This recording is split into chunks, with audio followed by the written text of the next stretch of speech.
Look at this dude. What's poppin', everybody? Welcome back to another video. Hey man, if you haven't already done so, smash that like button right now before we go any further. Smash that like button right now before we go any further. And if you want to hit that dislike button, go ahead and do so as well if you want to. But we haven't started, so don't dislike it. Hit that bell as well so you can be a part of the post noti gang family. Best family on YouTube, no cap. But we are here for the Coffeezilla versus Logan Paul situation gets worse. ... Original link will be in the description. Go check it out. No cap. We're gonna do less talking, more reacting. Let's dive right into this video. Let's go. Logan Paul has officially exposed his true motives for suing Coffeezilla, and in doing so, severely crippled his chances of winning the defamation lawsuit. Zilla will pay, one way or another. I don't think Logan is gonna win the case. I'll make sure of it, just to make his life difficult. Bro, you're a billionaire. A petty billionaire. Hi, I'm the internet anarchist. I create weekly YouTube documentaries. Wait, Logan isn't actually a billionaire though, right? And today we'll be uncovering the recent developments in the Coffeezilla vs Logan Paul lawsuit, how it's going, what's been revealed in the latest filings, and how it could fundamentally change the YouTube landscape when it's all said and done. I think everyone watching is more than familiar with the ongoing legal battle between Logan Paul and Coffeezilla. However, if you're not all caught up, here's a super brief overview. I'm kind of caught up from the other reactions I've done on this whole situation of what's going on. Almost 2 years after Coffeezilla released a 3-part documentary covering the infamous CryptoZoo project that cost users millions, Logan went through with his initial threats of legal action and filed a lawsuit against Coffeezilla, reading, "As a direct and proximate result of the publication of the false and defamatory January 5th, 2024 YouTube video, Paul has suffered damages including injury to reputation, embarrassment, humiliation, emotional distress, and economic damages." Y'all let me know in the comment section what you guys think about this whole situation. Like I said, I don't think Logan is gonna win the lawsuit. I really genuinely don't think so. In an amount to be determined at trial. Anyone who knew the story behind their Does anyone know when trial is? Feud over CryptoZoo could tell that the lawsuit wasn't filed over genuine damages, but as a means of getting revenge against the one man who was bold enough to document and expose all of his lies. After all, Logan didn't fulfill his promise to finish the CryptoZoo game, nor did he refund egg holders. And to make matters even worse... And that just makes you look so bad, bro. You know how much your reputation goes down the drain like that, especially when there's money involved? Man. He was facing a class action lawsuit spearheaded by attorney Tom over the project. Going after Coffeezilla with a defamation lawsuit over factual events could suggest that Logan wanted to either make an example of him, silence him, bankrupt him with legal fees, or all three. While all these factors are at play, examining the case files not only reveals a much more sinister plan from Logan, but also a game-changing move from Coffeezilla that could potentially demolish the lawsuit. To fully understand the lawsuit's progression, we have to know the underlying processes both parties have to go through by law. They include 1. Pleadings. If it gets to the point to where lawsuits are involved and stuff like that, that's when you know people aren't playing, because it costs the money to sue someone. So typically people sue to get money, but you're gonna have to invest a lot of money with legal fees and things of that nature just to get the money you're asking for. So let's say you're trying to sue someone for $5 million, but it's going to cost you $1 million in legal fees and attorney fees and whatever else that comes with it. I mean, yeah, you made a $4 million profit, but it has to be worth it if you're taking someone to court. But you gotta have discovery, money. 3. Motions, 4. Trial, and 5. Appeals if necessary. For the sake of this video, we'll only be focusing on the discovery process and the motions filed in the case. Regarding discovery, Logan and Coffeezilla are required by the courts to hand over relevant documents, media, and recordings that could help prove or disprove the basis of the lawsuit. To prevent certain private or sensitive information from getting leaked to the public, both parties in the lawsuit agreed to a joint confidentiality order. This means that no matter how damaging the information they find out about Logan, if it's deemed confidential, it won't be reported on by Coffeezilla and will be redacted in public documents. Interesting. So Coffeezilla can't cover Logan's legal situation or anything like that anymore?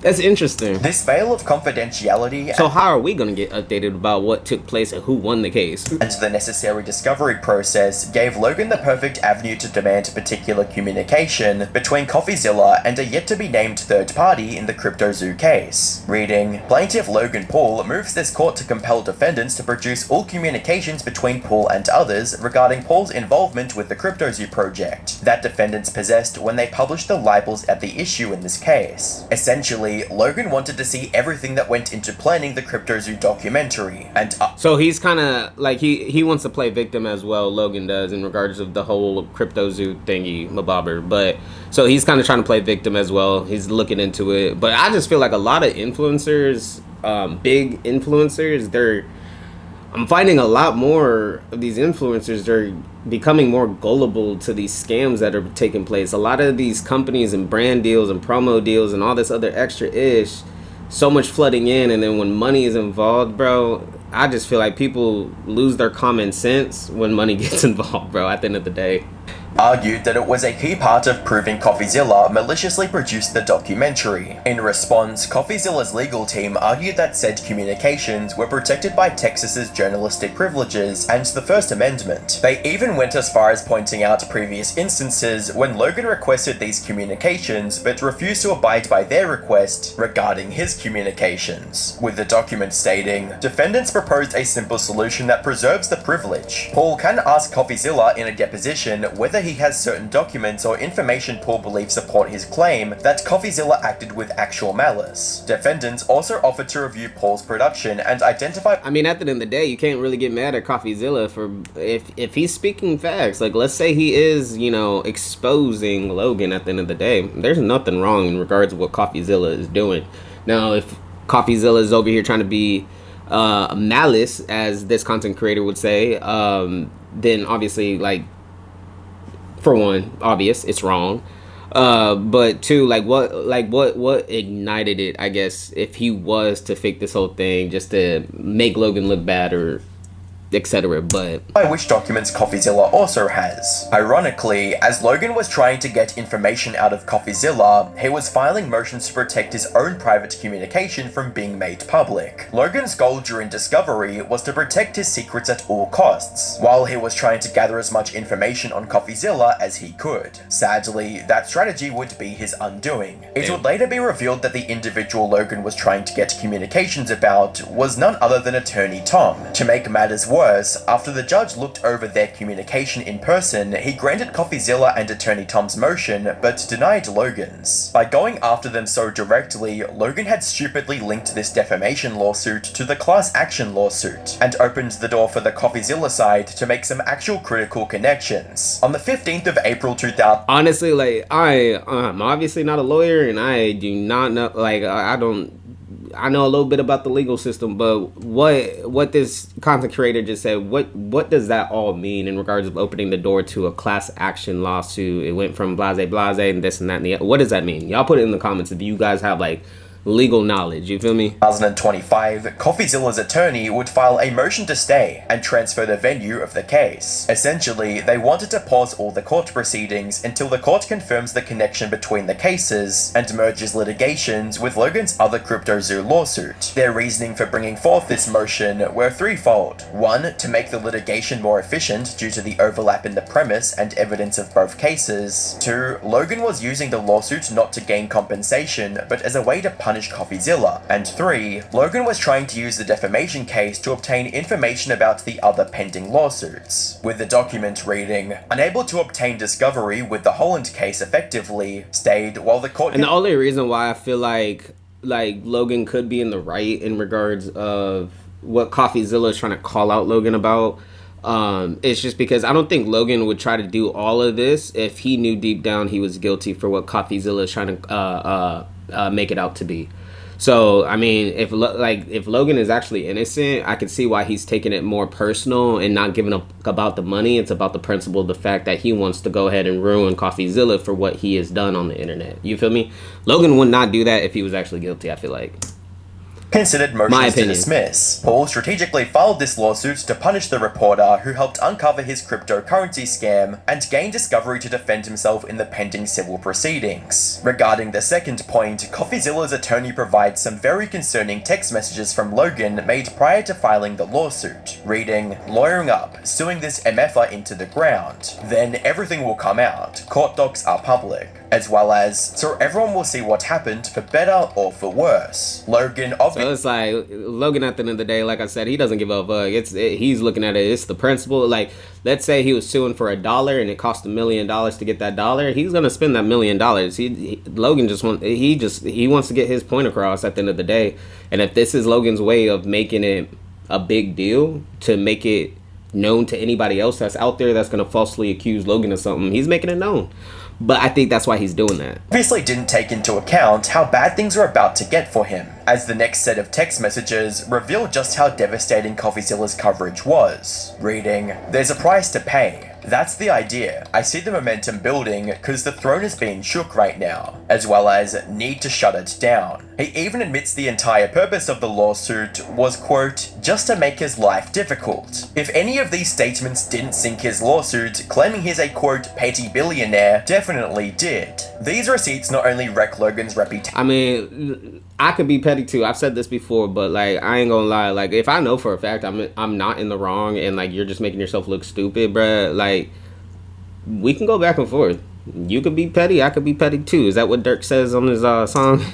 Publicly, or at least what was left of it, but also damaged the strength of his arguments in court. When you look at how desperately Logan was trying to get information out of Coffeezilla, the connection between the two lawsuits becomes almost impossible to ignore. Both cases rely on the same claims and need to answer the same fundamental question of whether or not Logan scammed CryptoZoo users. Getting information from Coffeezilla was the quickest way he could bolster his legal defense, and when you take into note the timing of the case, Logan's motives become undeniable. In Texas, the state the case was filed, there is a 1-year statute of limitation for defamation claims. Logan didn't file his lawsuit until June 2024, which means he couldn't cite Coffeezilla's original 3-part series. And so is that going to be probably one of the main reasons why Logan is not going to win this case? Is because he waited too late at the end of the day, if you think about it. Had to go after him for more recent claims. This implies that he wasn't ready or willing to sue Coffeezilla initially, and only found a reason to do so recently. Looking at everything... And the only reason Logan